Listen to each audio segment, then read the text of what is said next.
நாம் நமக்கு சொந்தமானவர்களும் அல்ல, இந்த உலகத்துக்கு சொந்தமானவர்களும் நோக்கம் நான் அவருக்காக.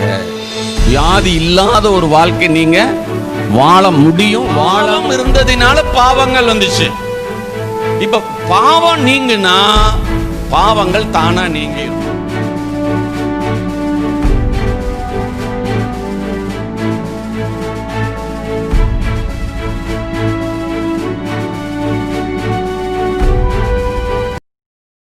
ஆண்டவராகிய இயேசு கிறிஸ்துவின் நாமத்தினாலே உங்கள் ஒவ்வொருவரையும் மீண்டும் நான் வாழ்த்துகிறேன். ஆண்டவருடைய கிருபை உங்கள் வாழ்க்கையிலே உண்டாயிருப்பதாக, சமாதானம் உண்டாயிருப்பதாக. ஆமென். நம்ம இந்த செழிப்பு அப்படிங்கிற தலைப்பிலே தொடர்ந்து நாம் வேதத்தை தியானித்துக் கொண்டிருக்கிறோம்.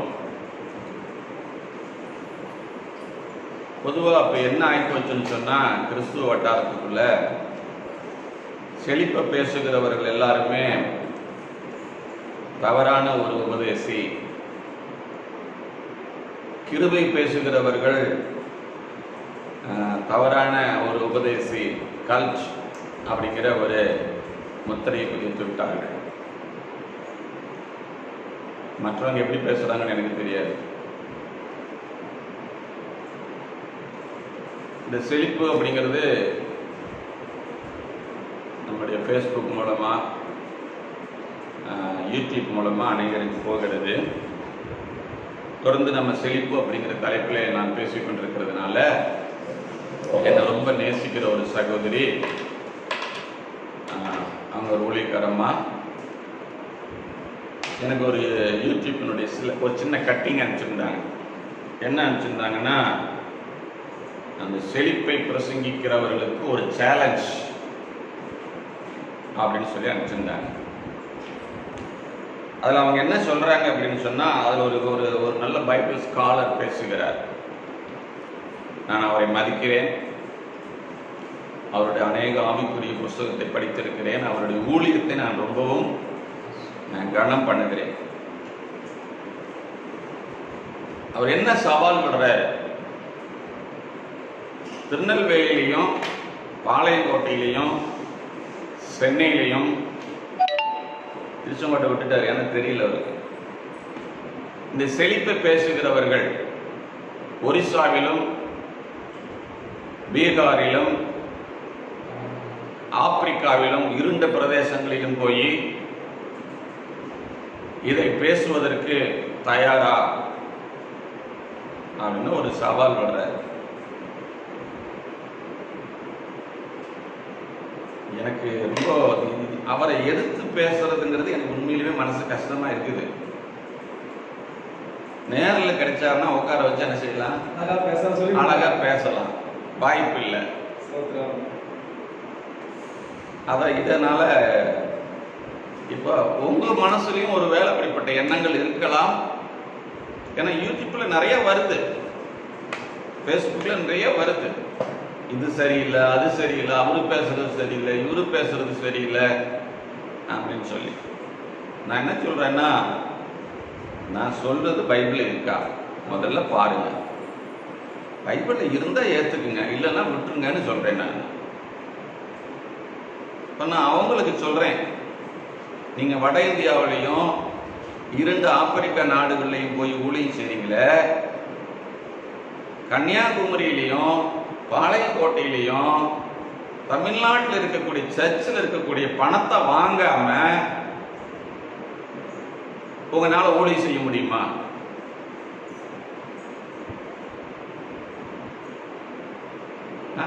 சபைக்குள்ள ஏன் வர்றீங்க? நீங்க உங்களுக்கு அழைப்பு வந்துருச்சு, கர்த்தரை நம்பி போயிருக்கீங்க, கர்த்தர் உங்களை போஷிப்பாரு. இங்க வந்து மிஷனரிக்கு பணம் சேகரிக்கும் போது என்னென்ன வார்த்தைகள்லாம் பயன்படுத்துறீங்க? சிறுக வரிக்கிறவன் சிறுக இருப்பான், பெருக வரிக்கிறவன், ஏன்னா அது பவுல் பயன்படுத்தி இருக்கிறாருல்ல. அப்ப அந்த இடத்துல நீங்க என்ன பேசுறீங்க? செழிப்பதான சுட்டி காட்டி உங்க மிஷனரி ஊழியத்துக்கு நீங்க பணம் சேகரிக்கிறீங்க. இங்க தமிழ்நாட்டில் இருக்கிற சபை பூரா ஸ்டாப் பண்ணுச்சுன்னு வச்சுக்கோங்க, மிஷனரி இயக்கமே இருக்காது, ஆட்டம் கண்டு போயிடும். வேதத்துல எங்க மிஷனரி ஆர்கனைசேஷன் ஒன்று இருக்குது? ஒரு பைபிள் ஸ்காலர் பேசுறாரு, அருமை இங்க இருக்கிறவங்களுக்கு சவால் வர்றாரு.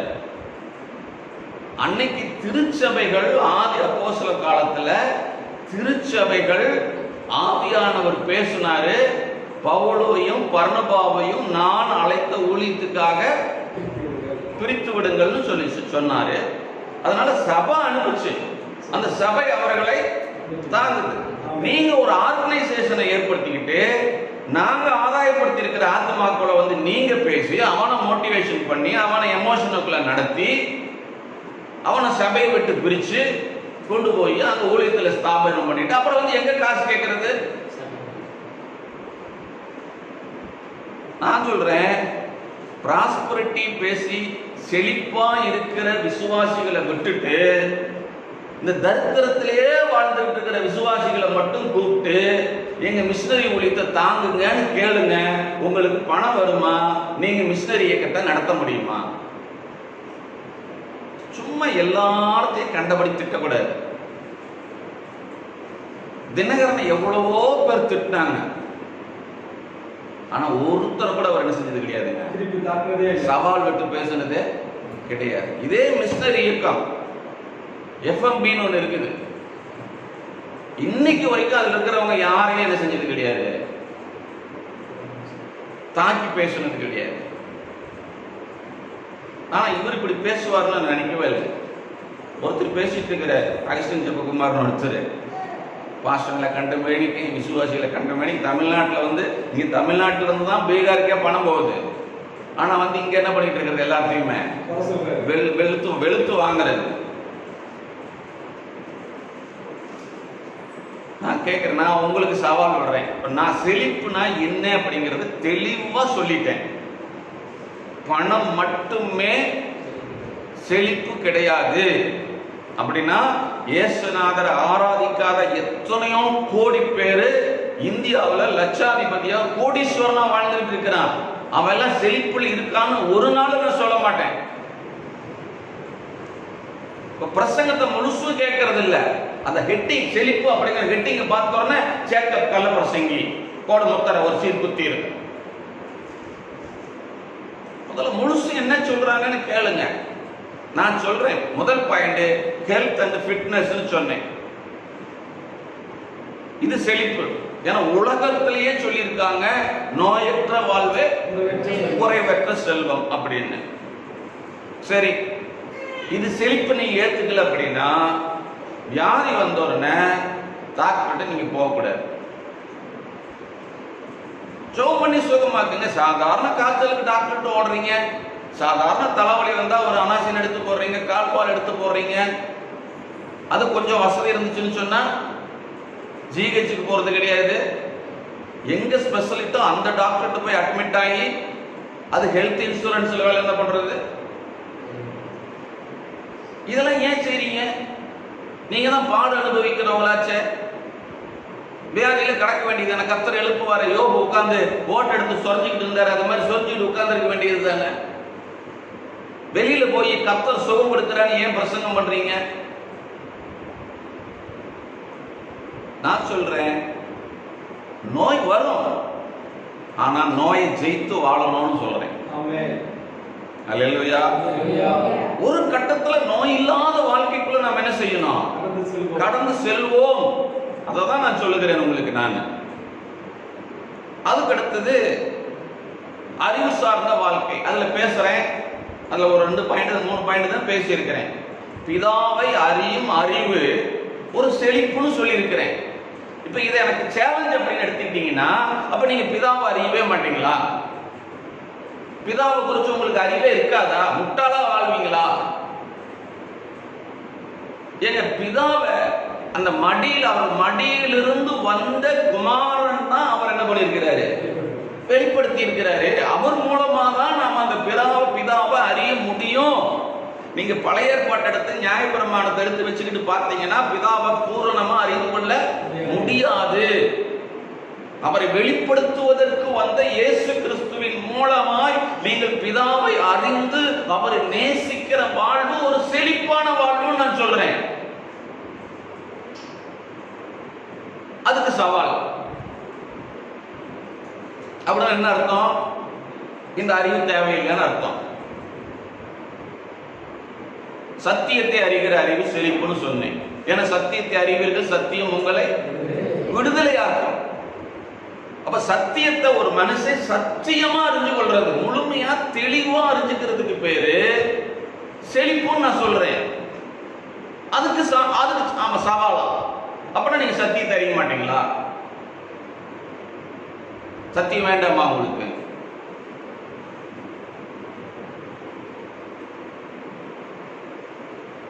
அடுத்தது இது எமோஷனல் லைஃப்ல நான் பேசல. உணர்ச்சி சார்ந்த வாழ்க்கை, எவ்வளவு மோசமான உணர்வுகள்லாம் நமக்குள்ள இருக்குது, அதெல்லாம் அழிச்சு இப்படிப்பட்ட உணர்வுகளை நாம வளர்த்தி நம்ம இந்த பூமியில வாழணும்னு பார்க்க போறோம். அது ஒரு செழிப்பு.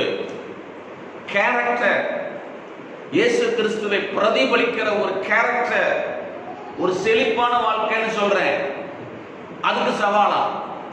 அப்ப இவங்க எதை பிரதிபலிப்பாங்கன்னு எனக்கு தெரியல. சொல்றது புரியுதுங்களா? உங்க கேரக்டர் மாறி, நான் அடுத்து அதான் பிரசங்க தொடர்ச்சியா நான் 12 டாபிக் எடுத்திருக்கிறேன். அதுல கேரக்டர் ஒரு தலைப்பு வருது. நம்முடைய கேரக்டர் எல்லாம் மாறணும், நம்முடைய குணங்கள் எல்லாம் மாறணும். குடும்பத்துல ஒரு தகப்பங்கிற ஸ்தானத்தில் இருக்கணும், ஒரு தாய்ங்கிற ஸ்தானத்துல வாழணும். ஒரு சபை போதகர்னா அந்த போதகருக்குன்னு ஒரு கேரக்டர் இருக்குது, அந்த கேரக்டர்ல அவர் வளரணும். சமுதாயத்தில் உங்களுக்கு ஒரு பொறுப்பு இருக்குது. ஒரு ஆசிரியர், அந்த ஆசிரியருக்குரிய கேரக்டர்ல அவர் வளரணும். ஒரு கலெக்டருக்குரிய கேரக்டர்ல வளரணும். இப்படி எல்லாம் வளர்ந்தா நாடு நல்லா இருக்கும். இப்போ நான் ஒரு காரியத்தை ஒருத்தர் பேசினார், அதை அப்படியே உங்களுக்கு நான் சொல்றேன். அரசியல்வாதி அநியாயம் பண்றான், அரசியல்வாதி அநியாயம் பண்றான், நாடு முன்னேறலங்கிறாங்க. நான் சொல்றேன், இந்த அரசாங்க பதவியில் இருக்காங்க பாத்தீங்களா, அவங்களுடைய எல்லாருடைய கேரக்டரும் மாறிச்சுன்னு வச்சுக்கோங்க. எப்படி அரசியல்வாதி தப்பு பண்ணுவான்? முடியாது. ஒரு இன்ஸ்பெக்டர் தப்பு பண்றான்னா அவன் தப்புக்கு ஒத்துழைக்கல, அவரு உடனே அவர் என்ன பண்றாங்க, டிரான்ஸ்ஃபர் பண்ணிட்டு வேற ஒருத்தர் கூட நடத்துக்க போடுறாங்க. அவரும் அது தப்புக்கு ஒத்துழைக்கல, அவரையும் மாத்துவாங்க. அடுத்த ஒரு ஆளை போடுறாங்க, அவரும் தப்புக்கு ஒத்துழைக்கல. எல்லா மாவட்டத்துல கலெக்டர் பர்ஃபெக்டா நடக்கிறான், அவனுடைய கேரக்டரை மாத்திடுறான். இப்ப நாடு செழிக்குமா, நல்லா இருக்குமா, இருக்காதா? இதான் நான் பேச வரேன். நம்ம மாறுனா இந்த உலகம் மாறியா? நம்ம மாறாம உலகத்தை என்ன செய்ய முடியாது, மாற்ற முடியாது. அப்ப கேரக்டர் வைஸ்ல நாம என்ன செய்யணும், நிறைய மாறணும். இதுதான் செழிப்பான வாழ்க்கை. ஸ்பிரிச்சுவல் லைஃப் இருக்குது. கேரக்டர் வேற, ஸ்பிரிச்சுவல் லைஃப் வேற. அதுக்கு உதாரணமா என்ன சொன்னேன், ஒரு சபைக்கு ஒருத்தன் பொண்ணு பார்க்க போயிருந்தேன். பொண்ணு ஆவியில நிரம்பி அன்னை பார்த்து பேசி பக்காவ தெற்கு தரிசனம் சொல்லி அது அப்படியே நடந்துச்சான். இப்ப அந்த வாலிப முடிவு பண்ணானா, கட்டுனா வாழ்க்கையில இந்த பொண்ணு இந்த மாதிரி பொண்ணுதான் கட்டணும்னு நினைச்சானா. ஆனா எதாச்சும் அதே பொண்ணு அவனுக்கு வாழ்க்கையில என்ன செஞ்சிருச்சு, கிடைச்சிருச்சு. அடுத்த 6 மாசத்துல சொன்னானா, நான் நரகத்துல வாழ்ந்துகிட்டு இருக்கிறேன் நானா. அப்போ ஸ்பிரிச்சுவல் லைஃப் என்று சொல்றதுக்கும் கேரக்டருக்கு ரொம்ப வித்தியாசம் இருக்கு. அடுத்தது லவ் ரிலேஷன்ஷிப், உறவு முறை.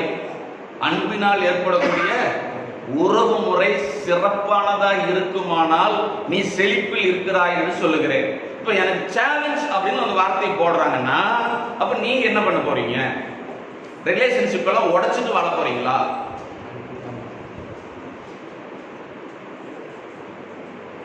லைஃப் விஷன் எல்லாருக்குமே இருக்கணும். அப்துல் கலாம் அதான் சொன்னார், கனவு காணுங்கள்.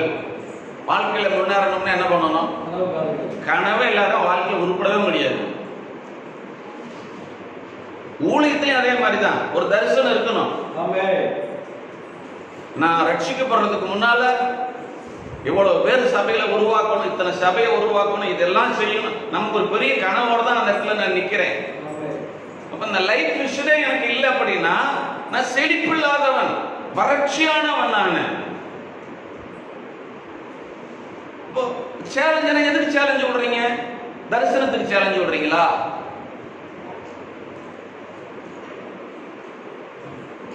குவாலிட்டி ஆஃப் லைஃப், வாழ்க்கையினுடைய தரம், கரியர், தொழில் சார்ந்த வாழ்க்கை. எவனையும் சபைகளே வர்றவன் எல்லாமே தொழில் செய்ய வேண்டாம்னு சொல்லிருங்க, ஜெபம் பண்ணிக்கிட்டு உட்கார்ந்துக்க சொல்லிருங்க. வேலை இல்லைன்னு சொல்லி சபைக்கு வர்றான், அவனுக்கு வேலை கொடுக்கணும், அது ஜெபம் பண்றோம். அப்ப அதுக்கு பேரு அது அதுக்கு சவால் விட்டா என்னங்க அர்த்தம்? எங்க ஒருத்தருக்கு சபைக்கு வர்றவன் நல்ல வேலை செஞ்சு நல்லா சம்பாதிச்சாதான் அந்த சபைக்கு அவன் தசமவாத்து போட முடியும், காணிக்கை கொடுக்க முடியும், அந்த சபையோட தேவை சந்திக்கப்பட முடியும், அந்த சபை மிஷனரி ஸ்தாபனத்துக்கு ஊழியத்தை பண்டு அனுப்ப முடியும். அப்ப மிஷனரி ஸ்தாபனம் அப்பதான் அங்க அறிவிக்கப்படாத பகுதியில அறிவிக்கப்பட முடியும். அப்ப வேலை ரொம்ப முக்கியம், வேலையில வளர்ச்சி ரொம்ப முக்கியம், வேலையில சாதிக்கிறது ரொம்ப முக்கியம். பினான்சியல் லைஃப் அதோட சேர்ந்ததுதான். சோசியல் லைஃப், சமுதாயத்தில் ஒட்டு உறவே இல்லாம தனியா சிலர் வாழ்வாங்க. சில சபை இருக்குது, மற்ற சபை போற விசுவாசிகள் ஸ்தோத்திரம் கூட பண்ண மாட்டாங்க. சொன்னா என்னவாமா அது? பாவம். நாங்க மட்டும்தான் எங்க போவோம்? பரலோக போவோம். அந்த மாதிரி சில ஆட்கள் வந்து என்ன, மற்ற ரட்சிக்கப்படாதவங்களோட என்ன செய்ய மாட்டாங்க, பேச மாட்டாங்க. கல்யாணத்துக்கு கூப்பிட்டா போக மாட்டாங்க. ஏன்னா நம்மளும் ரட்சிக்கப்பட்டோம் தெரியுமா, நாங்களும் அந்த கூட்டத்துக்குள்ள போக மாட்டோம். இது சோசியல் லைஃப்ல சரியில்லை. அடுத்தது பேரண்டிங், கடைசியா சொன்னது பிள்ளை வளர்ப்பு. பிள்ளை வளர்க்க வேண்டிய விதத்துல வளர்க்கணும்னு வேதமே சொல்லுது. இது எல்லாம் சேர்ந்தா தான், இது எல்லாத்துலயும் ஒரு மனுஷன் சக்சஸ்ஃபுல்லா இருந்தானா தான் அவன் செழிப்புள்ளவன். பல ஒவ்வொரு வாரமும் சொல்றேன். இதுக்கு எனக்கு சவால் விடுறாங்க.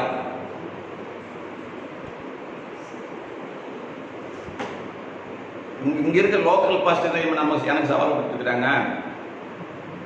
அவர் வேலையை விட்டு வர சொல்லி பார்க்கலாம். பாஸ்டர்னு சொல்றாரு, என்னதுங்க என்னுடைய அழைப்பு? நான் பல முறை ஆண்டவர்கிட்ட கேட்டேன், வேலையை விட்டுட்டுமா? போன மாசம் கூட கேட்டேன். இந்த தமிழ்நாடு அரசாங்கம் பார்த்தீங்கன்னா ஒரு வருஷத்தை என்ன பண்ணிடுச்சு, ரிட்டையர்மெண்ட்டை 58ங்கிறத 59ன்னு மாத்திடுச்சு. எனக்கு வேதனை. ஐயோ, நான் முழு நேர ஊழியத்துக்கு வர்றதை இந்த அரசாங்கம் என்ன பண்ணிடுச்சு, தடை பண்ணிடுச்சு அப்படின்னு சொல்லி ஆண்டவர்கிட்ட ஜெபம் பண்ணா, நான் உனக்கு கொடுத்துருக்கிற ஆசீர்வாதம் தான் ஆண்டவர் சொல்றாரு. நீ இப்படிதான் இருக்கணும், இதுதான் உன்னுடைய ஊழியன்னு சொல்றாரு. அப்ப ஏன் ஊழியத்தை எனக்கு அழைக்கப்பட்ட அழைப்புல நான் என் தரிசனத்துல நான் போயிட்டு இருக்கிறேன். அப்ப ஒருத்தர் வேலையை விட்டுட்டு வந்து ஊழியம் செய்யறவரு என்னை பார்த்து நீ வேலையை விட்டு வர முடியுமா அப்படின்னா, அது அறிவு சார்ந்த சவாலா, முட்டாள்தனமான சவாலா? சொல்லுங்க.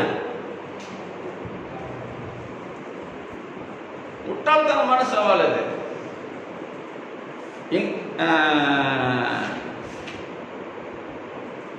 சிடி ஸ்டட் அப்படிங்கிறவரு அவர் பேசுறாரு. 1862 இருந்து 1931 வரைக்கும் வாழ்ந்தவர். இங்கிலாந்துல இருக்கிற ஒரு கிரிக்கெட் வீரர், நல்ல மல்டி மில்லியனர். அவர் என்ன பண்ணாரா, கிரிக்கெட் மட்டை தூக்கி வீசிட்டாரா, பணத்தை எல்லாம் செல்வத்தை எல்லாம் தூக்கி எறிஞ்சுட்டு நேரம் ஆப்பிரிக்காவுடைய இருண்ட காட்டுக்கு. அது அவருடைய அழைப்பு. இதை பிரசங்கிக்கிற நானோ, அவரை குறித்து பிரசங்கிக்கிற நானோ, அவர் பிரசங்கத்தை கேட்கிற நீங்களோ ஆப்பிரிக்கா காட்டுக்கு போக முடியுமா? போனால் உயிரோட இருக்க முடியுமா? முடியாது. ஏன்னா கர்த்தர் அவரை அழைத்திருக்கிறார். அந்த அழைப்பின் அடிப்படையில் அவர் போயிருக்கிறாரு. நான் ஏன் அழைப்பின் அடிப்படையில் நிற்கிறேன். பாளையங்கோட்டையில் இருக்கிறவர் அவர் அழைப்பின் அடிப்படையில் அங்க இருக்கிறாரு. தயவு செஞ்சு இவங்க எல்லாம் எதை தெரியுமா பாடுன்னு சொல்றாங்க. நான் அதனால கொஞ்சம் பாடுல நீங்களும் புரிஞ்சுக்கணும். நான் பாடு இல்லை அப்படின்னு நான் ஒரு நாளும் சொல்லுகிறவன் இல்லை. ஏன் நாம பாடுகளை பிரசங்கம் பண்றது இல்லை அப்படின்னா, எப்போ ஒரு மனுஷன் ஆண்டவர்கிட்ட நன்மையை பெற்றதுக்கு பிறகுதான் அவன் இயேசுநாதர்கிட்ட வர்றான். அப்படிதான் நீங்க வந்திருப்பாங்க. ஆன்லைன்ல கேட்டுக்கிட்டு இருக்கிற ஒவ்வொருத்தரையும் நான் சொல்றேன், நன்மையை பெறாம எங்கேயோ 1000ல் ஒருத்தர் 2 பேர் தான் இயேசு உண்மையான தெய்வம்னு தெரிஞ்சு வந்திருப்பாங்க. அல்லது அவங்க குடும்பம் ரட்சிக்கப்பட்ட குடும்பமா இருந்ததுனால இயேசு அனுபவிச்சிருப்பாங்க. கடைசியாத்துல ஒரு ஐயா உட்கார்ந்து இருக்கிறார். அவர் ஏன் இன்னைக்கு சர்ச்சுக்கு வந்திருக்கிறாரு? அவருடைய வாழ்க்கையில இயேசு ஒரு நன்மையை செஞ்சிருக்கிறார். அதனால இப்ப அவர் என்ன பண்றாருங்க, இன்னும் அவருடைய வாழ்க்கையில நன்மையை செய்ய செய்ய அவர் என்ன செய்ய ஆரம்பிச்சிடுவாரு, இயேசு எனக்கு போதும். இப்போ ஏராளமான நன்மைகள் அனுபவிக்கவும் அவர்தான் மெய்யான தெய்வம்னு ஒருத்தன் தெரிஞ்சுக்கிட்டா அவனுக்கு எவ்வளவு சவால்கள் வந்தாலும் அதை சந்திக்கிற ஆற்றல் அவனுக்குள்ள தானா உருவாயிடும். ஏன்னா அந்த அன்பு இருக்கு பாத்தீங்களா. இப்போ எப்படி சொல்றது, உங்களுக்கு புரிய வைக்கிற மாதிரி சொல்றேன் எளிமையா.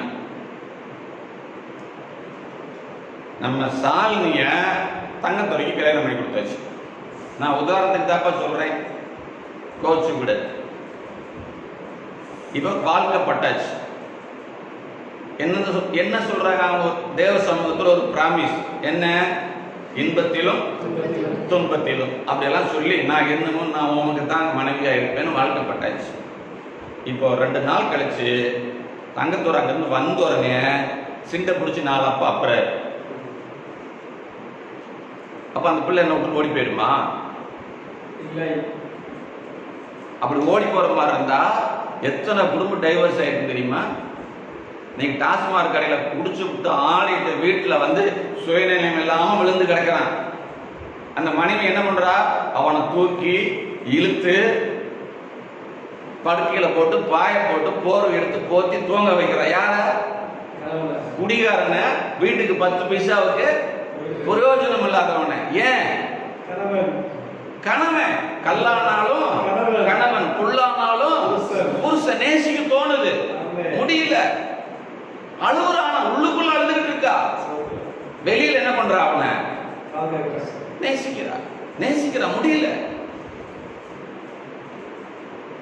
ஏன்? உள்ள இருக்கிற இது யாராவது சொல்லி கொடுத்தாங்களா? சாலனிக்கு அவர் அடிச்சா கூட நீ வாங்கிட்டு நேசிக்கணுமா அப்படின்னு சொல்லி கொடுப்பாங்களா?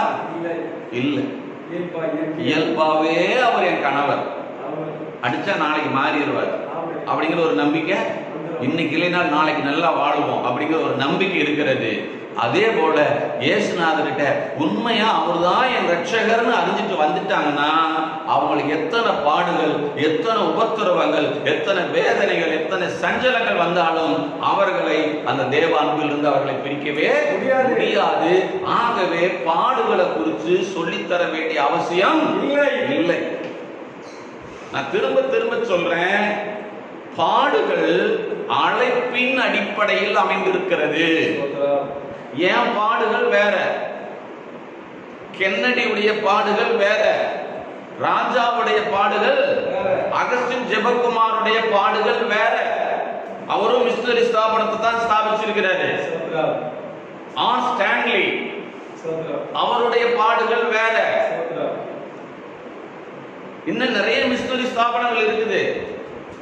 ஒவ்வொரு மிஷனரி ஸ்தாபனங்கள் ஸ்தாபிச்சிருக்கிறவங்க, மிஷனரியா போயிருக்கிறவங்க, ஆப்பிரிக்காவில் இருக்கிறவர், அவர் வேற விதமான பாடுகள் அனுபவிப்பாரு.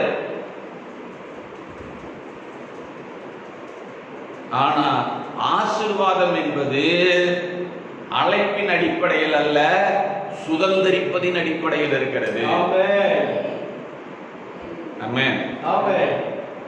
இது ரெண்டையும் விளங்கிக்காதவங்க தான் இந்த ஆசீர்வாதத்தை குறித்து பேசுறவங்க என்ன பண்ணுவாங்க, சாடிக்கிட்டே இருப்பாங்க. ஆனா அவங்க ஆசீர்வாதமா நல்லா கவனிங்க, அவங்க எப்படிதான் இருப்பாங்க, ஆசீர்வாதமா தான் இருப்பாங்க. இந்த மிஷனரி இயக்கத்தை ஆரம்பிக்கிறவங்க முத போகும்போது எப்படி போயிருப்பாங்க? கால்நடையா நடந்து, தண்ணி இல்லாம, குழந்தைக்கு பால் இல்லாம, குழந்தைய கூட என்ன செஞ்சிருப்பாங்க? அவங்க இழந்திருப்பாங்க. பாரு, எவ்வளவோ தியாகங்களை செஞ்சிருப்பாங்க. ஆனா அவங்க முடிவு எப்படி இருக்குன்னு பாருங்க. அதே நிலையிலே வாழலாம்ல. அந்த தண்ணி இல்லாத, நான் வரும்போது தண்ணி இல்லாம தாங்க இருந்தேன், நான் அப்படி தண்ணி இல்லாமையே ஒளி செஞ்சுட்டு போயிடுறேங்க.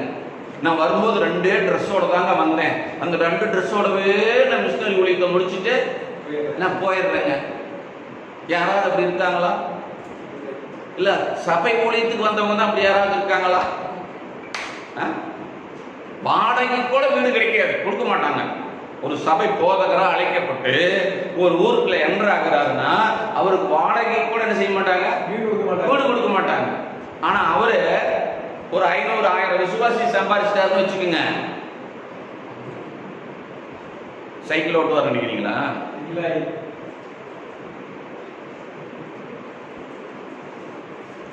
லெவலே மாறி. ஆனா அவங்க பேசுறது என்ன? செழிப்ப பேசக்கூடாது. செழிப்ப நாங்களாம் என்ன பாடுபட்டு வந்தோம் தெரியுமா, நாங்களாம் எவ்வளோ கஷ்டப்பட்டோம் தெரியுமா. ஆமா, என் பிள்ளைகிட்ட சொல்லும்போது சொல்லுவாங்க, நாங்களாம் அந்த காலத்தில் அப்படி நடந்தே போனோம். ஏன்னா அந்த காலத்தில் நாங்களாம் செல்போனே பார்க்கல தெரியுமா. அப்படின்னா உங்க காலத்தில் செல்போன் பார்க்கணும்னு நினச்சிருந்தா கூட பார்க்க முடியாது, ஏன்னா அந்த காலத்தில் அது இல்லை. அப்போ அந்த காலத்தில் எங்க காலத்தில் நாங்கள் எப்படி கஷ்டப்பட்டோம். ஏன் எல்லாமே அப்டேட் ஆகிட்டு இருக்கீங்கயா. இதே இந்திய தேசத்துக்கு வந்த வெள்ளக்கார மிஸ்டரிங்க தொப்பியில கூழ் வாங்கி குடிச்சாங்க. இன்னைக்கு யார் வெள்ளக்கார மிஸ்டரி இந்தியாவுக்கு வந்து தொப்பியில கூழ் வாங்கி குடிச்சிட்டு இருக்காங்க? நிலைமை மாறிடுச்சு. அப்போ அங்கிருந்து வர்றவங்க நீங்க தொப்பியில் தாங்க நீங்க போய் கூழ் குடிக்கணும் அப்படின்னு சொல்லி அனுப்புனா எவனா இந்தியாவுக்கு வெள்ளக்காரன் வருவானா?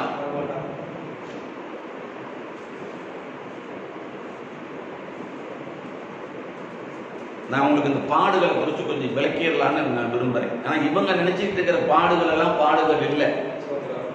ஆமாம் ஆமாம், நான் ஒரு இடத்துல இருக்கும்போது என்ன சொல்லுவாங்க அப்படின்னா, விசுவாசிக்கு வியாதி வந்துருச்சுன்னா என்னமோ பாவம் பண்ணியிருக்கிறான், என்னமோ பாவம் செஞ்சிருக்கிறான், அதனால அவனுக்கு என்ன வந்துருச்சு? வியாதி வந்துருச்சு. அடுத்த வாரத்தில் அந்த வியாதி அவங்க ஊழியக்காரருக்கு வந்துடும். அப்ப என்ன சொல்லுவாங்க தெரியுமா? கர்த்தருக்காக நம்ம பாடுபடுகிறோம். ஐயா, விசுவாசிக்கு வியாதி வந்தா அவன் பாவம் பண்ணிட்டான், அதே ஊழியக்காரருக்கு வியாதி வந்துட்டா என்னவா? வேதத்தில் இருந்து பாடுகள் என்றால் என்ன அப்படிங்கிறத நாம இன்னைக்கு பார்க்க போறோம். நான் மறுபடியும் சொல்றேன், எல்லாருக்கும் ஒரே மாதிரி பாடுகள் இருக்காது. சரி, வசனத்தை வாசிப்போம். வசனத்துக்கு நேரம் நம்ம சொல்லுவோம். ஏன்னா நீங்களும் புரிஞ்சுக்கணும், யாராவது உங்களை வந்து என்ன செஞ்சிடக்கூடாது, குழப்பிடக்கூடாது அப்படிங்கிறதுக்காக உங்களுக்காக நான் பிரசங்கிக்கிறேன். பாடுகளுக்கும் வேதனைகளுக்கும் உள்ள வித்தியாசம் நீங்க நான் தயவு செஞ்சு புரிஞ்சுக்கணும். பாடு என்பது வேற, வேதனை, சஞ்சலம், வருத்தம் என்பது வேற. ஆமா, கவனிங்க, வசனத்தை வாசிங்க. மத்தேயு எழுதின சுவிசேஷ புஸ்தகம் 16ஆம் அதிகாரம் 21வது வசனம். மத்தேயு 16:21. டக்குன்னு படிக்கணும். நிறைய வசனத்தை எடுத்து வச்சிருக்கிறேன், அதனால வேகமா நம்ம கொஞ்சம் போகணும். அது முதல் இயேசு தாம் எருசலேமுக்கு போய் மூப்பராலும் பிரதான ஆசாரியராலும் வேத பாரகர்களாலும் என்னங்க, யாரால? மூப்பர், ஆசாரியர், வேத பாரகர்கள். இவங்கெல்லாம் யாரு? யூதர்கள். வேதத்தை கரைச்சு குடிச்சவங்க தான். யெகோவானா யாருன்னு அவங்களுக்கு நன்றாக தெரியும். இவர்களால் அவர் என்ன செய்யப்படணுமா? வசனத்தை வாசிக்குமா? பாடுகள் பட்டு என்னங்க கொலை உண்டு. சரி போதும். அடுத்தது மார்க் எழுதின சுவிசேஷ புஸ்தகம் 8ஆம் அதிகாரம் 31வது வசனம். மார்க் 8:31. இதே வசனத்தை அங்கேயும் பேசுறாரு. அல்லாமலும் மனுஷகுமாரன் பல பாடுகள் பட்டு மூப்பராலும் பிரதான ஆசாரியராலும் வேத பாரகர்களாலும் என்னங்க நல்ல கவனிங்க. எது எது பாடும் நல்லா புரிஞ்சுக்கணும். ஆகாதவன் என்று தள்ளப்பட்டு. இப்ப எனக்கு வந்திருக்கு பாத்தீங்களா, இதுதான் பாடு. கள்ள பிரசங்கி இவன் கூட யார் என்ன செய்யாதீங்க, யார் கூட ஐக்கியம் வைக்க கூடாது தெரியுமா? மாம்சத்தில் வந்த கிறிஸ்துவ மறுதலிக்கிறான் பாத்தீங்களா, அவன் கூட தான் ஐக்கியம் வைக்க கூடாதுன்னு சொல்லிருக்கிறாரு. உபதேசம் பல உபதேசம் இருக்குது. ஒவ்வொருத்தரும் ஒன்ன பிடிச்சிட்டு என்ன செஞ்சிட்டு இருக்காங்க, தொங்கிட்டு இருக்காங்க. ஆனா எல்லாரும் தேவனுடைய பிள்ளைகள். அதனால உபதேசத்தின் அடிப்படையில யாரையும் என்ன செய்யாதீங்க, தப்பா பார்த்து பிரிச்சு வைக்காதீங்க, வேண்டாம் ஒதுக்காதீங்க. ஆகாதவன் என்று தள்ளப்பட்டு கடைசி என்ன செய்வாருங்க, கொல்லப்பட்டு. அடுத்தது லூக்கா எழுதின சுவிசேஷம் 9ஆம் அதிகாரம் 22. இதுவும் அதே வசனம் தான். லூக்கா 9:22. மேலும் மனுஷகுமாரன் பல பாடுகள் படவும் மூப்பராலும் பிரதான ஆசாரியராலும் வேத பாரகராலும் ஆகாதவன் என்று தள்ளப்படவும் கொல்லப்படவும் 3ஆம் நாளில் உயிர்த்தெழுந்திருக்கவும் வேண்டும் என்று சொன்னார். ஆமென். இதுதாங்க பாடு. என்ன,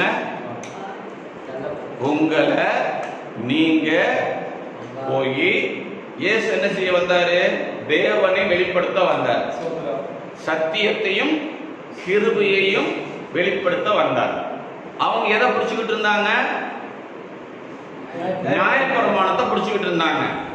இப்ப அவர் என்ன சொல்றாரு, இல்ல நியாயப்பிரமாணம் இல்லடா, சத்தியமும் கிருபையும் தான் தேவை.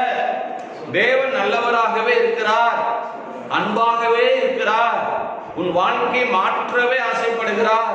நீ வியாதியோடு வாழ்வது தேவ சித்தமே இல்லைங்கிறதுக்காக தான் அநேகமாயிரம் பேரை சுகமாக்கினார். இளம் வயதிலே மரித்து போவது தேவ சித்தம் இல்லை என்பதற்காகத்தான் இளம் வயதில மரித்தவர்கள் எல்லாம் அவர் உயிரோடு எழுப்பினார். கிழவனி அவர் எழுப்பல.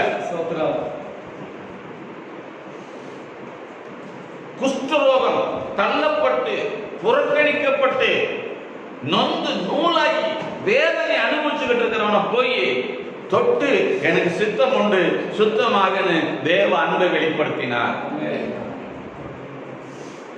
ஆனா இவங்களுடைய நோக்கம் என்ன தெரியுமா, ஒரு இடத்துல வேதத்துல பார்க்கும்போது இன்னைக்கு சர்ச்சுக்கு வருவாரு, அந்த சர்ச்சு நாம இப்ப சொல்றோம், அப்பா ஜெபாலயத்துக்கு வருவாரு, வந்தாருன்னா எவனையாவது இவர் என்ன பண்ணுவாரு, சுகமாக்குவாரு. சுகமாக்குனா அவர் என்ன பண்ணிடணும், கொண்டு விடணும். என்ன பண்ணனா கொள்ளணும், சுகமாக்கினார். பைபிள் படிச்சவங்களுக்கு நல்லா தெரியும். இயேசுவை வேதபாரகர்களும் பரிசேயர்களும் எப்படி பார்க்கறாங்க, இப்ப உள்ள வருவார், அவரு வந்தாருன்னா இவன் சூம்பின கையா இருக்கிறான். இவனை பார்த்தோன்னா இயேசுநாதரால் என்ன செய்ய முடியாது, தாங்கிக்க முடியாது. உடனே அவனுடைய நிலையை மாற்ற முயற்சிப்பாரு. அப்ப உடனே அவர் என்ன பண்ணிடணும், கொலை செஞ்சிடணும். இவங்க என்னத்தை புரிஞ்சுக்கிட்டு அவர் கேட்கிறாரு, ஏண்டா ஓய்வு நாள்ல நன்மை செய்யறது தீமை செய்யறது எது ஏன் நியாயம் அப்படிங்கிற. இவங்க என்ன பண்றாங்க, ஒண்ணுமே பேசல, ஒரு வந்திருக்கிறாங்க. வசனத்துக்கு வாசிங்க. மத்தேயு 12ஆம் அதிகாரம் 11வது வசனத்திலிருந்து வாசிங்க. உங்களில் எந்த மனுஷனாகிலும் மைக் இருந்தா கொடுங்க.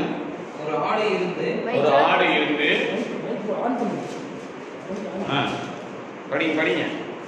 அது ஒரு ஓய்வு நாளில் குழியிலே விழுந்தால், ஒரு ஓய்வு நாளில் குழியிலே விழுந்தால் அதை பிடித்து தூக்கி விட மாட்டானோ? தூக்கி விட மாட்டானோ? ஆட்டை பார்க்கிலும் மனுஷனானவன், ஆட்டை பார்க்கிலும் மனுஷனானவன் எவ்வளவோ விசேஷித்திருக்கிறான். ஆதலால் ஓய்வு நாளில் நன்மை செய்வது நியாயம்தான் என்று சொன்னார். ஓய்வு நாளில் நன்மை செய்வது நியாயம்தான் என்றார். அந்த மனுஷனை நோக்கி கையை நீட்டு என்றார். கையை நீட்டு என்றார். அவன் நீட்டினான். மறுகையை போல் சுத்தமாயிற்று. மறுகையை போல சுத்தமாயிற்று. அப்பொழுது பரிசேயர் வெளியே போய் அவரை கொலை செய்யும்படி இந்த இடத்துல நல்லா கவனிங்க. எதுக்கு கொலை செய்யறாங்க?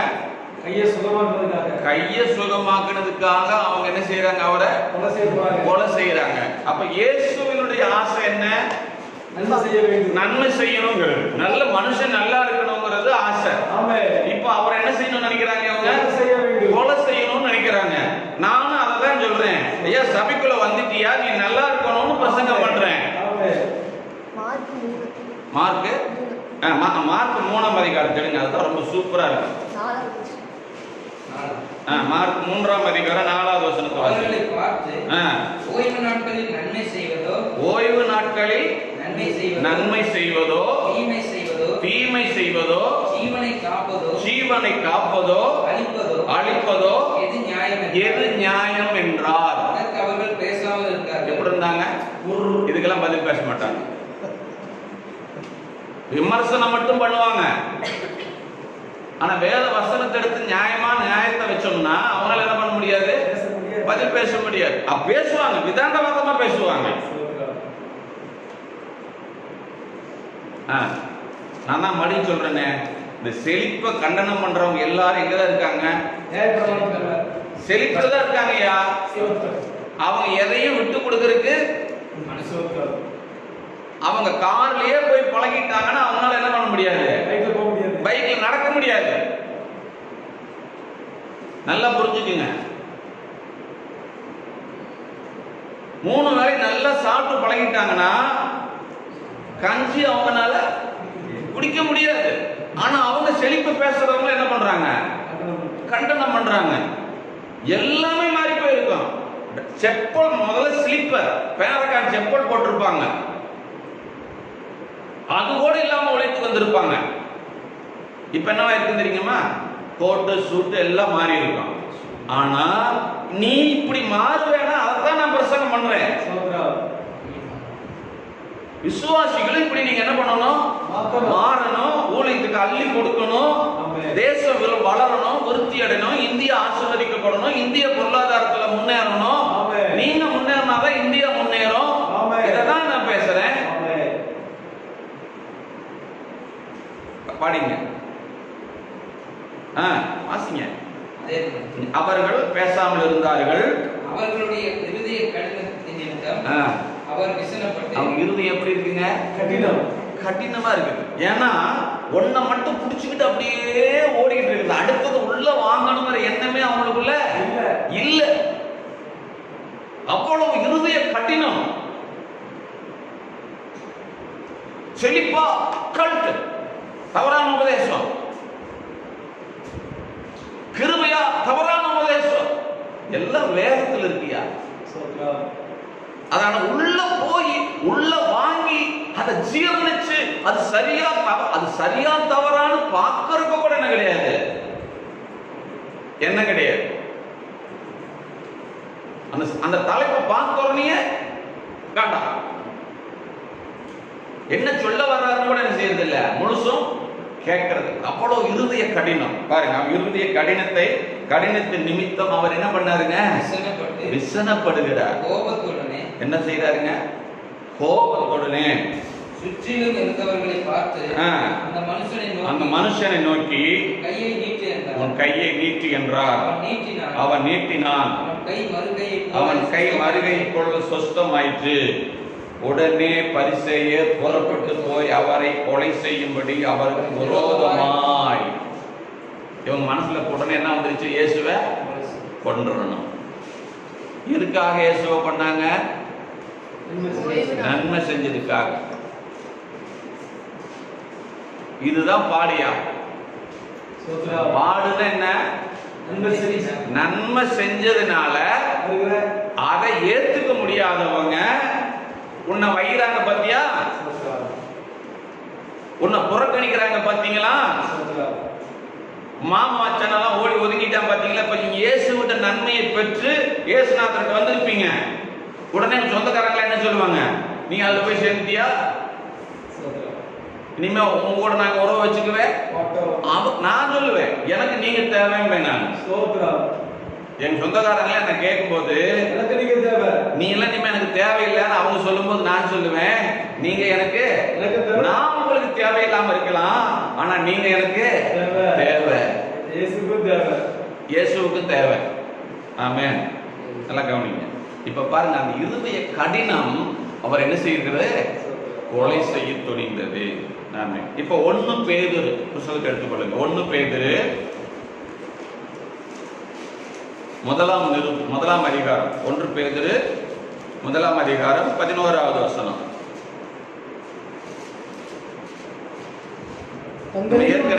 படிச்சிருக்கிற அந்த வசனத்தை, தங்களில் உள்ள கிறிஸ்துவின் ஆவியானவர்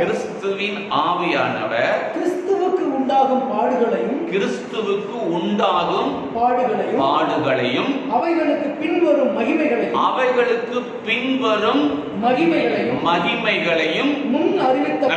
என்ன பண்ணாங்களா, முன் அறிவித்த. இயேசு பாடுபடணும் அப்படிங்கிறது என்ன செய்யப்பட்டது, முன் அறிவிக்கப்பட்டது, முன்னாலேயே முன்குறிக்கப்பட்டது. பாடுபடணும், அது முன்குறிப்பு, அதை மாற்றவே முடியாது. அதனால அவர் பாடுபட்டார். ஆனா அந்த பாடுகளுக்கு பின்னால என்ன இருக்குன்னு வசனம் சொல்லுது, அதுக்கு பின்னால வரக்கூடிய மகிமை. ஆமென். அல்லேலூயா. இயேசு பாடுபட்டதனாலதான் நீங்களும் நான் இன்னைக்கு சந்தோஷமா ரட்சிக்கப்பட்டு வாழ்ந்துருக்கோம். இந்த சிடி ஸ்டட் அப்படிங்கிறவரு இருந்த ஆப்பிரிக்க காடுகளுக்குள்ள போனதுனாலதான் இன்னைக்கு ஆப்பிரிக்கா செழிப்பான நாடா வாழ்ந்துட்டு இருக்குது, ஆசீர்வாதமான நாடா இருக்குது. அவர் போய் ஒரு மனுஷன் பட்ட பாடுகள் அந்த தேசத்தை மாத்தி இருக்குது. ஆமென். அதுதான் அங்க இருக்கிற எல்லாரும் பாடுபடணுங்கிற அவசியம் கிடையாது. அது அவருடைய அழைப்பு. இதை நான் போயிருந்தேன்னு வச்சுக்கோங்க, 2வது நாளே செத்து போயிருப்பேன். ஏன்னா எனக்கு என்ன கிடையாது, அழைப்பு இல்ல. இயேசு முன்குறிக்கப்பட்டு அங்க வருகிறார், பூமிக்கு வருகிறார். அதே மாதிரி அந்த தேவ மனுஷன் முன்குறிக்கப்பட்டு அந்த ஆப்பிரிக்கா தேசத்துக்கு போறாரு. அவர் காலத்துல வாழ்ந்த ஜான் ஜி லேக் அப்படிங்கிறவர் 1870 இருந்து 1935 வரைக்கும் வாழ்ந்தவர். அதே அமெரிக்காவில இருந்து போனவர். ஆமா, ஜான் கிரகாம் லேக், அது ஜான் ஜி லேக்னு சுத்தமா சொல்லுவாங்க. பயங்கரமான ஹீலிங் மினிஸ்ட்ரி பண்ணார் அதே ஆப்பிரிக்கா தேசத்துல. லட்சக்கணக்கான பேர் ஆண்டவர்கள் நடத்தினாரு. அப்புறம் கொள்ளை நோய் வந்துச்சு, அரசாங்கமே பயந்துச்சு. அவர் சொன்னாரு, என் கையில அந்த கிருமியை கொண்டு வந்து வைங்க, அது செத்துருனாரு. அதே மாதிரி அந்த கிருமிகள் எல்லாம் செத்து அழிஞ்சிச்சு. அப்ப அந்த ஒரு மனுஷன் அங்க போகல அப்படின்னா அந்த தேசத்தை அந்த நோயிலிருந்து ஜனங்கள் என்ன பண்ணி இருக்க முடியாதுங்க. லட்சக்கணக்கான ஜனங்களை வியாதியிலிருந்து விடுவித்து சுகமான வாழ்க்கைக்குள்ள அவர் நடத்தினார். பின்னால மகிமை இருக்குது. பாடுபட்டால் பின்னால் என்ன உண்டு, மகிமை உண்டு. ஆமென். சரி, அடுத்தது பிலிப்பியர் 1ஆம் அதிகாரம் 29வது வசனம். பிலிப்பியர் 1:29 வேகமா வாசிங்க. ஏனெனில் கிறிஸ்துவினிடத்தில் விசுவாசிக்கிறதற்கு மாத்திரமல்ல, நல்லா வேதம் சொல்லுது, தெளிவா புரிஞ்சுக்கங்க. விசுவாசிக்கிறதற்கு மாத்திரமல்ல, அவர் நிமித்தமாக, அவர் நிமித்தம் சொல்லுங்க, அவர் நிமித்தம், அவர் நிமித்தம், அவர் நிமித்தம், அவர் நிமித்தம், அவர் நிமித்தம், இயேசுவின் நிமித்தம், இயேசுவின் நிமித்தம், நான் செஞ்ச தப்பு நிமித்தம் இல்ல, நான் தப்பு நிமித்தம் அல்ல, இயேசுவின் நிமித்தம், இயேசுவின் நிமித்தம் பாடுபடுகிறதுக்கு சொல்லுங்க. நீங்க நிறைய பேரு ஒழுங்கா சாப்பிட்றதில்லை, சரீரத்தை ஒழுங்கா மெயின்டைன் பண்றது இல்ல, சரீரத்தை கெடுத்துக்கிட்டு என்ன சொல்றாங்க, நாங்க இயேசுவுக்கு வியாதி வாங்கிக்கிறது. அப்ப என்ன சொல்றது, நாங்க இயேசுவுக்காக பாடுபடுறோம். நீங்க நல்லா கவனிங்க, வேதம் சொல்லுகிறது என்னவா, அவர் நிமித்தம் பாடுபடுகிறதற்கு உங்களுக்கு அருளியாது கொடையா. பாடுபடுறதுங்கிறது ஒரு பெரிய ஆசீர்வாதம். விளங்கிட்டீங்களா? பாடுபடுறதுங்கிறது என்னங்க, பெரிய பாக்கியம், பெரிய அருள், கொடை, அது ஒரு gift, அது மிகப்பெரிய ஆசீர்வாதம் எனக்கு. ஆமென், அல்லேலூயா. சரி, இப்ப வியாதி வந்துச்சுன்னா எனக்கு அருள் வந்திருக்குதுங்க அப்படின்னு சொல்லுவீங்களா? சொல்லுங்க. ஒரு வியாதி வந்துச்சுன்னா என்ன பண்றீங்க, பாடுதானே அது சந்தோஷமா, கர்த்தர் எனக்கு அருள் இருந்த வியாதிக்காக நான் ஸ்தோத்திரம் பண்ணுகிறேன், நேர்முழங்கள் ஆராதிக்கலாமே, ஏன் ஆஸ்பத்திரிக்கு ஓடணும், ட்ரீட்மெண்ட் ஏன் எடுக்கணும், அது ஏன் சிஎம்சி வெள்ளூர் சிஎம்சி ஹாஸ்பிட்டல் தேடி போகணும், செத்த போன போயிட்டு போகுது உசுறு, கர்த்தருக்காக தானே மிஷினரியா வந்தேன், அங்கேயே சாக வேண்டியதானே, ஹார்ட் அட்டாக் வந்தோடனே எதுக்கு சிஎம்சி ஹாஸ்பிட்டல் அட்மிட் ஆகி ஆபரேஷன் பண்ணணும் நான் கேட்கிறேன். அப்ப உயிரை காப்பாத்திக்கணும்னு ஆசை இருக்குல்ல, பாடுகள் பாடுகள் பாடுகள்னு பிரசங்கிக்கிற நீ சாக விரும்பல, இன்னும் உயிர் வாழணும்னு ஆசைப்படுறீங்க. நான் நல்லா இருக்கிற வியாதியா இருக்கிற தெருவில் கிடக்கிற மக்களை கூப்பிட்டு வச்சு நீ நல்லா இருப்பியான்னு சொல்றேன் நானு. அது தப்பா? அல்லேலூயா, அல்லேலூயா. பேசல, ரொம்ப உணர்ச்சியோட்டு பேசுறாருன்னு நினைச்சிடாதீங்க, சவுண்ட் அப்படி வருது. நம்ம அல்லேலூயா, அல்லேலூயா. உலகத்துல இருக்கிற எல்லாருக்குமே சாவை எவனும் யாரும் என்ன செய்யறது இல்ல, விரும்புறது இல்ல. கர்த்தரும் சாகிறவனுடைய சாவை விரும்புவதில்லைங்கிறார். அவர் தீர்க்காயுச கொடுக்கிறவர், உன் ஆயுசுனால நான் பூரணப்படுத்துவேன்னு சொல்லி இருக்கிறாரு. அவர் நிமித்தம் வசனத்தை முழுசு வாசிங்க. அவ்வளவுதான், அருளப்பட்டிருக்கும். இது ஒரு அருளுங்க, இது கொடைங்க.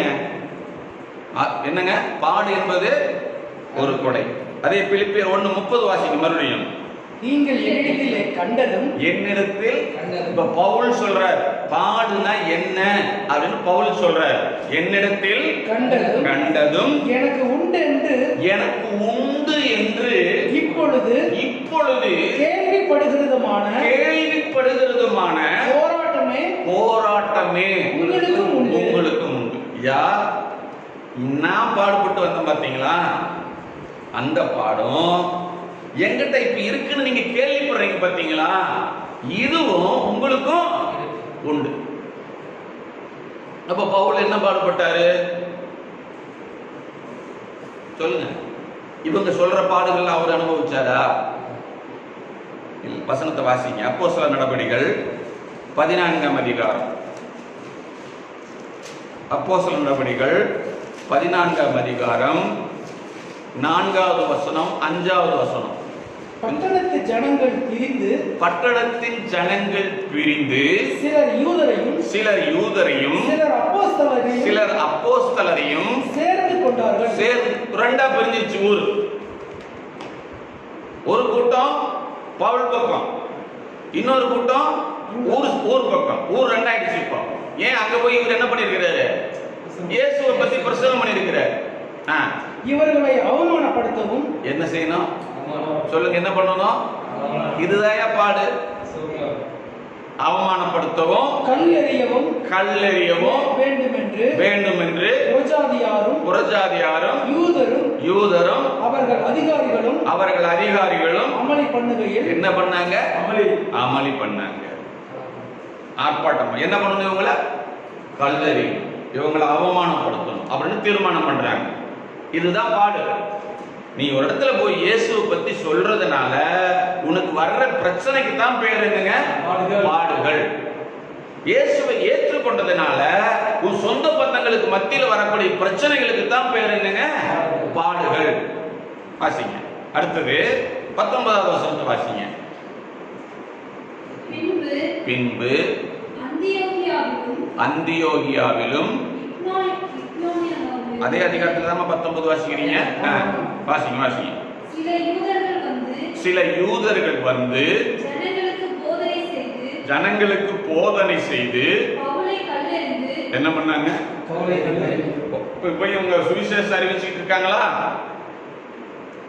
இப்போ சில வெளியூர்ல இருந்து வர்றாங்க. எங்க இருந்து வர்றாங்க? வெளியூர்ல இருந்து. யார் இருக்கு?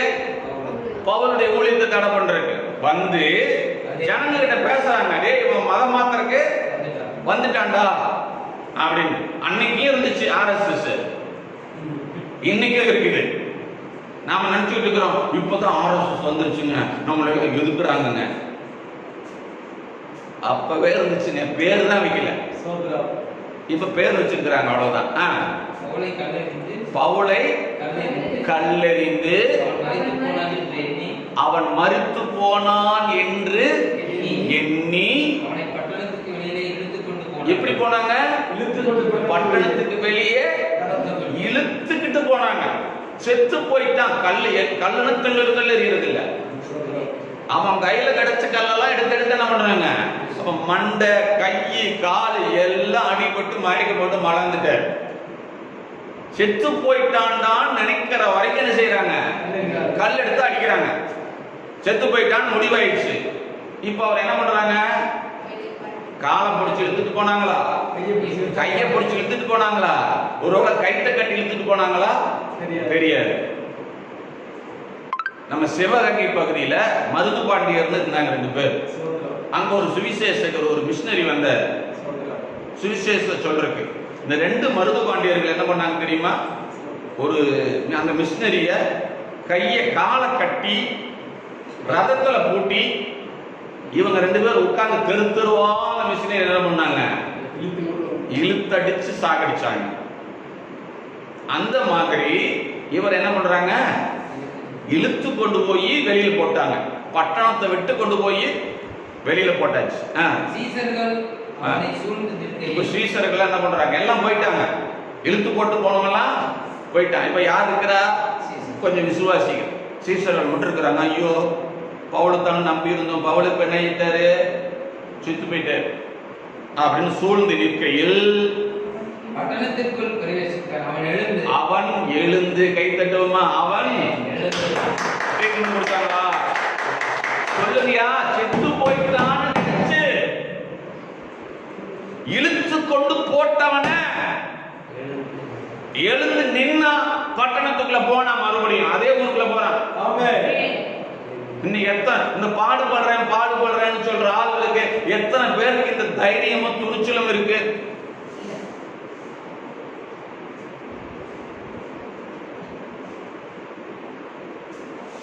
இன்னைக்கு சங்கம் வச்சுக்கிறாங்க கிறிஸ்தவங்க எல்லாம். ஒரு சபையில ஒரு பிரச்சனை உடனே சங்கம் எல்லாம் ஒரு என்ன செய்கிற ஒரு மாநாடு நடத்தி ஸ்டேஷனுக்கு போய் ஆர்ப்பாட்டம் பண்ணி நாங்களே எங்க எதிர்ப்பு என்ன பண்ணுவோம்? அவங்கள அப்படியெல்லாம் காட்டல. செத்து போனவன் மேல தேவனுடைய கிருபை இறங்கி வந்த உடனே அவன் எழுந்து நடக்க ஆரம்பிச்சான். அதுதான் அவனுக்கு கொடுக்கப்பட்ட முள்ளு. தெரியுதுங்க, பவுல் வியாதியில் இருந்தான்னு சொல்லி இவன் ஜெபம் பண்ற என்ன தெரியுமா? என்னால இப்படி அடி வாங்க முடியல ஆண்டவரே. எந்த ஊருக்கு போனாலும் என்ன அடிக்கிறான், உதைக்கிறான், வெட்டுறான், குத்துறான். நான் எப்படி ஊழியம் ஜெயிக்கும்? அப்படி சொல்றாரு. உன் மேல அழைக்கும் போதே நான் ஏற்கனவே அப்படி ஒரு தீர்மானத்துக்கு போட்டுட்டேன். ஏன்னா அனனியாகிட்ட நான் சொல்லும் போது அப்படித்தான் சொன்னேன். என் நிமித்தம் அவன் படப்போகிற பாடுகளை அவனுக்கு நான் காண்பிக்க போகிறேன் நான் சொல்லிட்டேன். ஏன்னா உன் அழைப்பே பாடுபடுற அழைப்பு தாண்டா.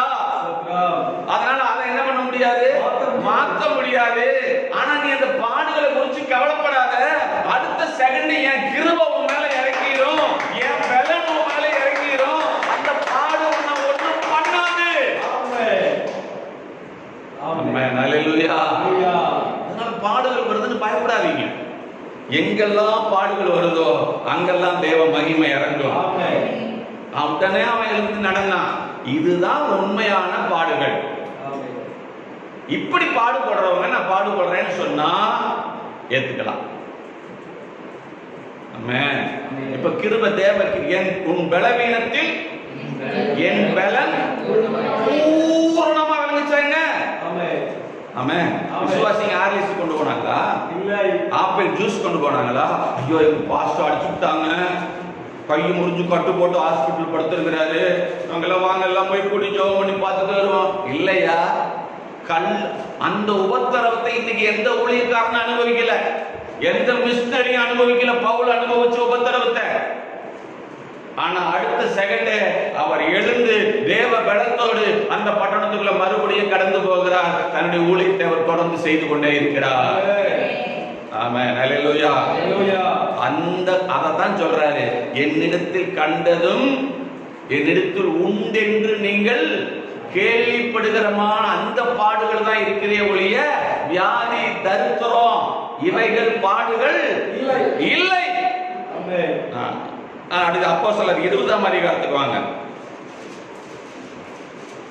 அப்போஸ்தலர் 20 23வது வசனம், 23, 24, 25 வாசிங்க கொஞ்சம் வேகமா. வேற ஆச்சு. நல்லா காணிங்க. கட்டுகள் விலங்கு கட்டுனா வேற எதாவது நினைச்சுக்காதீங்க. பில்லி சூனிய கட்டு, பிசாசு கட்டு, இதெல்லாம் அங்க பவுல் சொல்லல. கட்டுனா என்ன? விலங்குகள், உபத்திரவங்களும் எனக்கு வைத்திருக்கிறது என்று பரிசுத்த ஆவியானவர் பட்டணங்கள் தோறும் அவருக்கு தெரிவிச்சுக்கிட்டே இருக்கிறார். இவருக்கு தெரியாம எல்லாம் ஒண்ணும் வரல. இங்க போனா உனக்கு இது வரும் முன்கூட்டி ஆண்டவர் என்ன செஞ்சிடறாரு? எல்லாத்தையுமே சொல்லிடுறாரு. ஆகிலும் அவைகளில் ஒன்றையும் குறித்து நான் என்ன பண்ண மாட்டேன்? விலங்கா கவலைப்பட மாட்டேன். என் பிராணனையும் என் உயிரா நான் அருமையாக எண்ணேன். என் உசுரை பத்தி எனக்கு கவலையே இல்லை. என் ஓட்டத்தை சந்தோஷத்தோட முடிக்கவும் தேவனுடைய கிருபையின் சுவிசேஷத்தை, இந்த பயன் இன்னொரு நாளைக்கு நான் பேச போறேன். தேவனுடைய கிருபையின் சுவிசேஷம். பவுல் பிரசங்கிச்சது என்ன சுவிசேஷம்? சுவிசேஷம். இன்னைக்கு பவுல் பிரசங்கித்த அந்த பிரசங்கத்தை நம்ம பண்ணுனா நம்மளையும் கல்லறிகிறார்கள், சொல்லறிகிறார்கள். நல்ல கவனிங்க. அப்புறம் கிருபையின் சுவிசேஷத்தை பிரசங்கம் பண்ணும்படிக்கு நான் கிருபையின் சுவிசேஷத்தை பிரசங்கம் பண்ணி நான் கர்த்தராகிய இயேசு கிறிஸ்துவினிடத்தில் பெற்ற ஊழியத்தை என்ன விரும்புற? பாதியில விட்டுட்டு போக இல்லை, பினிஷ் பண்ண விரும்புறார். காசிக்கு தொடர்ந்து இதோ நான் உங்களுக்குள்ளே சஞ்சரித்து தேவனுடைய ராஜ்யத்தை குறித்து எதை பேசுறாருங்க? எதை குறிச்சு பேசுறாரு? அந்த கிருபையின் சுவிசேஷத்துல என்ன இருக்குது? தேவனுடைய ராஜ்யம். ராஜ்யத்தை குறித்து பிரசங்கம் பண்ணினதை கேட்டவர்களாகிய நீங்கள் எல்லாரும் இனி என் முகத்தை பார்க்க மாட்டீங்க. இனிமே என் முகத்தை பார்க்க மாட்டீங்க. நான் உங்களுக்கு தேவ ராஜ்யத்தினுடைய மேன்மை, தேவ ராஜ்யத்தின் ஆசீர்வாதம், தேவ ராஜ்யத்தினுடைய காரியங்கள் எல்லாம் உங்களுக்கு நான் சொல்லி கொடுத்தேன். பாத்தீங்களா? நீங்க அனுபவிக்கிறீங்க. ஆனா என் முகத்தை என்ன செய்ய மாட்டேங்கிறீங்க? பார்க்க மாட்டீங்க. ஏன்னா எனக்கு என்ன இருக்குது?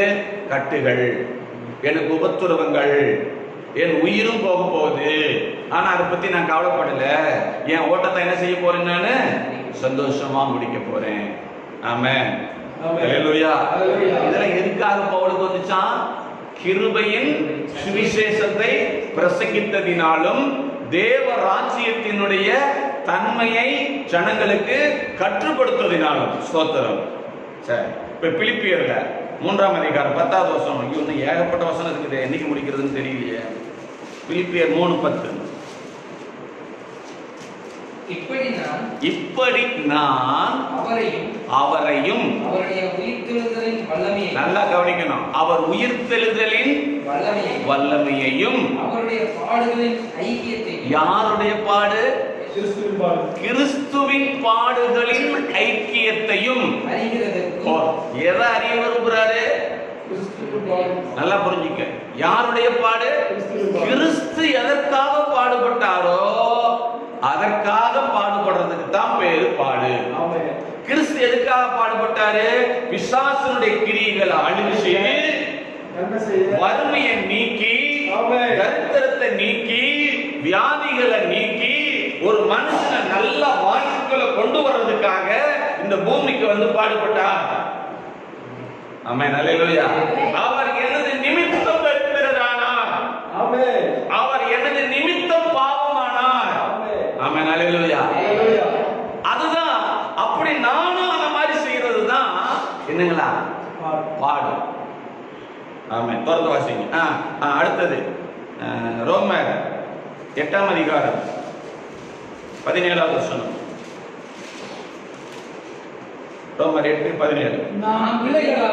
நாம் பிள்ளைகளானால் சுதந்திரருமாமே, தேவனுடைய சுதந்திரரும் கிறிஸ்துவுக்கு உடன் சுதந்திரமாமே, கிறிஸ்துவுக்கு உடன் சுதந்திரருமாமே, கிறிஸ்து உடனே கூட நாம் மகிமைப்படும்படிக்கு. நல்லா கவனிக்கணும். எதுக்கு? மகிமைப்படும்படி. சத்தமா சொல்லுங்க.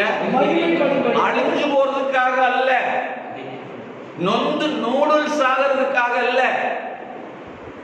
கிறிஸ்துவோடு கூட சேர்ந்து அவருக்கு என்ன மகிமை உண்டாகுதோ அதே மகிமை எனக்கும் உண்டாகும்படிக்கு. வாசிங்க. அவருடனே கூட பாடுபட. யாரோடு சேர்ந்து பாடுபடுறேன்? கிறிஸ்துவோடு சேர்ந்து பாடுபடுகிறேங்கிறார். அப்ப இயேசு இருந்தாராங்க? பவுல் பாடுபடும் போது இயேசு இருந்தாரா? அப்புறம் எப்படி அவரோடு சேர்ந்து நான் பாடுபடுறேங்கிறாரு?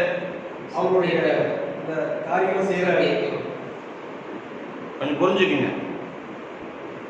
இயேசுனார் செத்து மரித்து உயிர்த்தெழுந்து பரலோகத்துக்கு போயிட்டாரு. இப்ப அவர் பிரதிநிதியா நின்று பவுல் ஊழியம் செய்யறாரு. அடி உத ஒழுகுது. இப்ப என்ன சொல்றாரு அவரு? அவரோடு கூட நாம் மகிமைப்படும்படிக்கு அவருடனே கூட பாடுபட்டால். அவரோடு கூட அப்படின்னா நீங்க மட்டும் பாடுபடல, உங்க பாட்டுல யார் இருக்கிறா?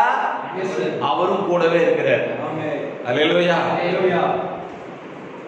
இயேசுவின் நிமித்தம் உங்களுக்கு உபத்திரவமோ வேதனையோ அவமானமோ துன்பமோ வந்தா நீங்க தனியா இல்ல, அவரும் சேர்ந்து அதை அனுபவிக்கிறாரு.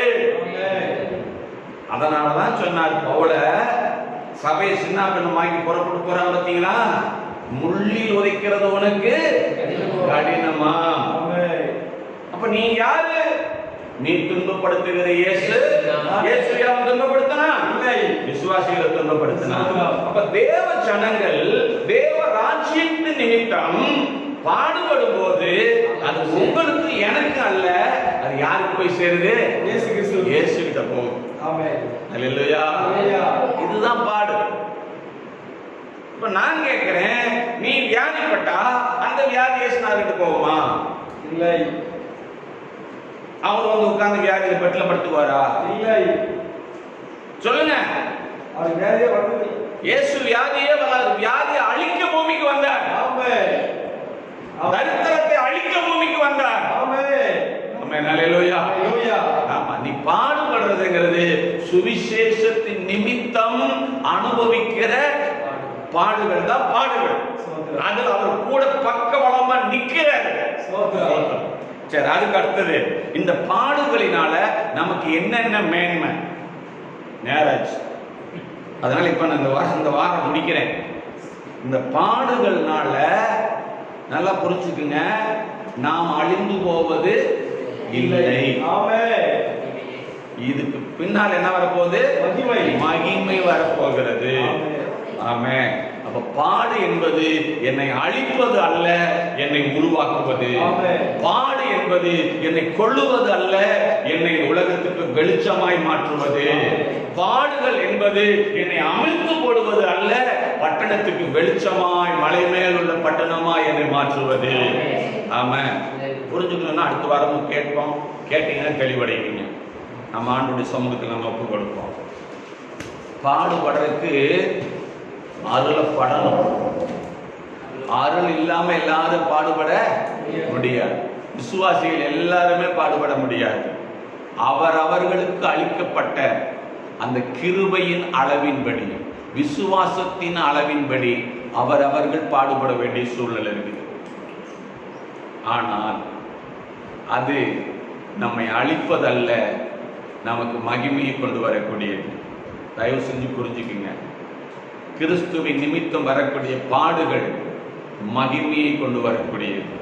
கிறிஸ்து பாடுபட்டதனால தான் இன்னைக்கு நாம் எல்லாம் ஆசீர்வதிக்கப்பட்டிருக்கிறோம். இயேசு சிலுவையில் தரித்திரர் ஆனதுனால தான் நாம் ஐஸ்வர்யவர்கள் ஆக்கப்பட்டிருக்கிறோம். இயேசு சிலுவையில காயமானதுனால தான் அந்த காயத்தினால, அந்த தழும்புகளால நாம் எல்லாரும் குணமடைந்து இருக்கிறோம். ஆமென், அல்லேலூயா. ஓ ஜீசஸ், ஓ ரிகாபாலா. தெளிவா நீங்க புரிஞ்சுக்குங்க.